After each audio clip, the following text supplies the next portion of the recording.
Yes guys, welcome back to a brand new video. As usual, super excited to dive in because in this video, I'm going to show you 5 absolutely devastating mistakes that you're likely making with your cold email right now, which is causing you to land in spam, not get any replies, not book any meetings, and ultimately not sign any clients. Okay, let's go guys and let's dive into the doc. All right guys, so we've just dived into the doc, and as mentioned, I'm going to be covering the 5 mistakes that are ruining your cold email right now. So I'm going to take you through these various points and I'm going to walk you through them and explain why this is a bad thing. So the first thing here is not enough volume. Cold email is a volume game. I've talked about this multiple times across multiple different videos. So if it's getting boring, then the point is getting across well. I really want this point to get across well. Cold email is a volume game. 20 to 50 cold emails per day manually sent by your BDR, your SDR, whoever the hell it is, will not cut it anymore. With a fully automated cold email system, you can send thousands of cold emails every single day and tens of thousands each month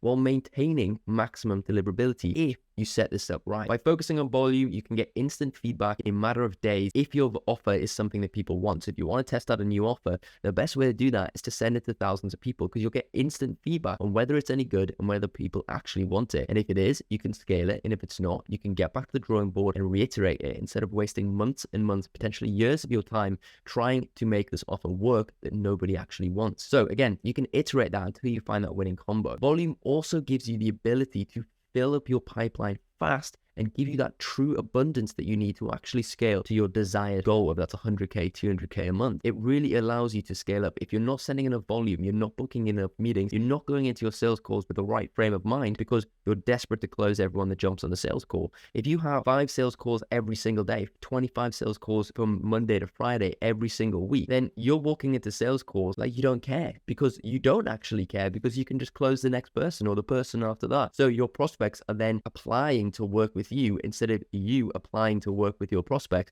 and it completely flips the switch. It completely flips the frame and allows you to pick and choose who you work with, allowing you to choose only good clients, only good prospects for your business, which is better for you, better for your clients, better for your team, and better for everyone involved. So volume solves most issues. The next thing here is I've seen this so many times and it does my head in. It's crazy. I speak to so many prospects. Do not send links in your cold email, especially if it's your first email. Don't send a link to a prospect until that prospect has replied. And this includes everything from Loom videos, your website link, anything. You should be sending an initial cold email to a prospect you've never talked to before as a plain text email. There should be no links. That's all I'm going to say on the matter. Just listen to what I'm saying and do what I say.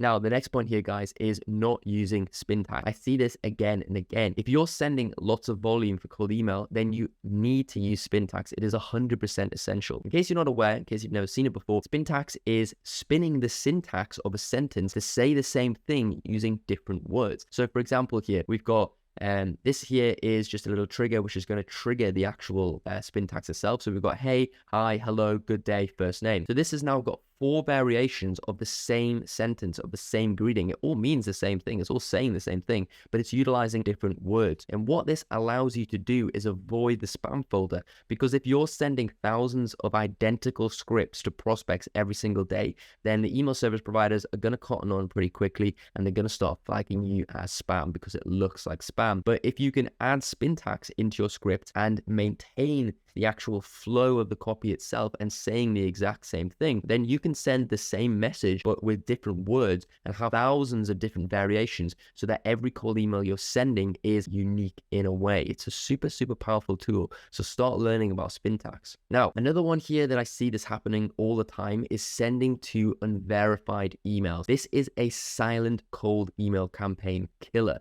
You need to verify your lead list before sending. This is an essential part of the process because bounce rates, if you have high bounce rates in your campaign, you're going to burn your domains quickly, you're going to burn your campaigns quickly, and it's just a bad time for everyone. So use softwares like Never Bounce, email list validation. There's loads of different list validators and cleaners online. So make sure you're validating all of the emails that you're sending and only sending to 100% verified, qualified lead. When you have that, then your bounce rates are going to be low, your deliverability is going to be high. So make sure you're verifying all of your lead lists. Another thing, I see this all the time as well, especially when I'm jumping on consultations with brands. brands of why am I not booking in sales calls? Well, one of the things that I often see is that they're using irrelevant case studies. So if you're contacting e-com brands, do not use case studies from local businesses because it just doesn't make any sense. They aren't relevant and they'll have no impact. It'll even have a negative impact on your prospect. You want to segment your list further into niches. So for example, if you are reaching out to e-com brands, then segment that down in the exact niche that you're reaching out to. So for example, pet products. Use pet product case studies in your cold email, and then it's going to be so much more highly relevant to your prospect. They're much more likely to see that and go, okay, this is relevant to me and I'm likely to reply. So this will increase your reply rates, increase your meeting book rates, and just make it better for everyone. Now, okay guys, so that has been the 5 mistakes that ruin your cold email. I hope you've enjoyed it. I hope you got some value out of that.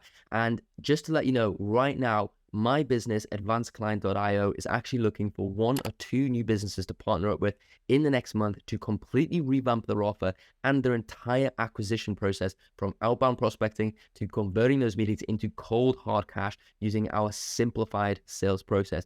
If you're curious to find out more before our doors close and before we decide to stop working with people to focus on our current clients, then go to advancedclient.io or just use the first link in the description. It should be really obvious for you to see that. Watch our VSL and then book in a call if you think it's going to be relevant to you guys. As usual, it's a pleasure making these videos for you guys. If you liked it, hit the like button. If you want to see more, subscribe, and I will see you in the next one. Cheers, guys.